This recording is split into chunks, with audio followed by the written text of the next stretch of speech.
ठीक है, तो क्वेश्चन हम पढ़ के आपको बताते हैं। एग्जाम्पल है, ये एग्जाम्पल नंबर 2 है। Kiseng wanted to make lemonade for the celebration. She made 6 glasses of the lemonade in a vessel and added 10 spoons of the sugar to the drink. Her father expected more people to join the celebration, so asked her to make 18 more glasses for lemonade.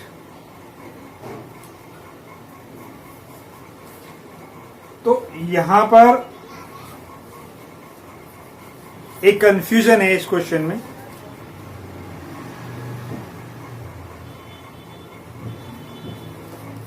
ये 18 मोर, जो यहाँ पर 18 मोर लिखा हुआ है उसे 18 ही मान लीजिए, 18 मोर मत मानिए।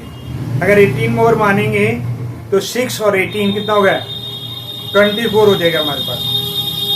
तो जो इसका आंसर है, इस जो एग्जाम्पल है इसका जो आंसर है वो फिर मैच नहीं करेगा। 18 मोर करोगे तो ठीक है, तो 18 मोर नहीं करना है, 18 ही करना है हमारे पास में। तो हमारे पास में क्या है, ग्लास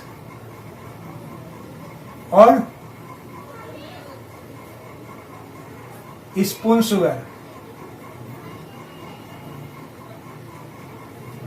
ठीक है, ये रेशो है हमारे पास में।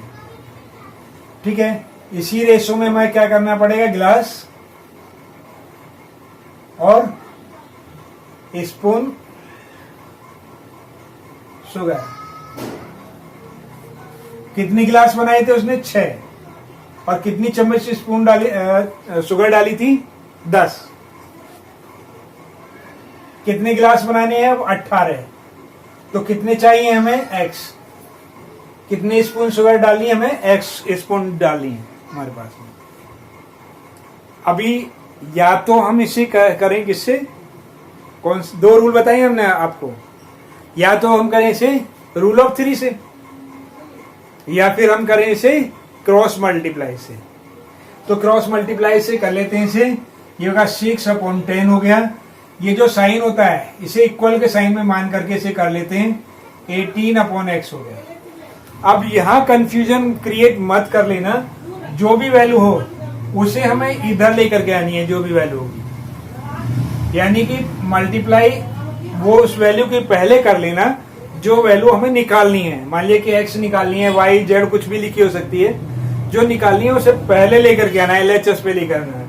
तो इसे हम यहाँ लिखेंगे 6 × x = 10 × 18। तो यह मल्टीप्लाई भी नहीं। दूसरी बात, बच्चे क्या काम करते हैं, इसे मल्टीप्लाई करना शुरू कर देते हैं। मल्टीप्लाई में मान लिया कि 2-4 सेकंड आपने इसमें लगा दिए, तो आगे ये 2-4 सेकंड हमें कम पड़ जाएंगे, इसलिए मल्टीप्लाई नहीं करेंगे।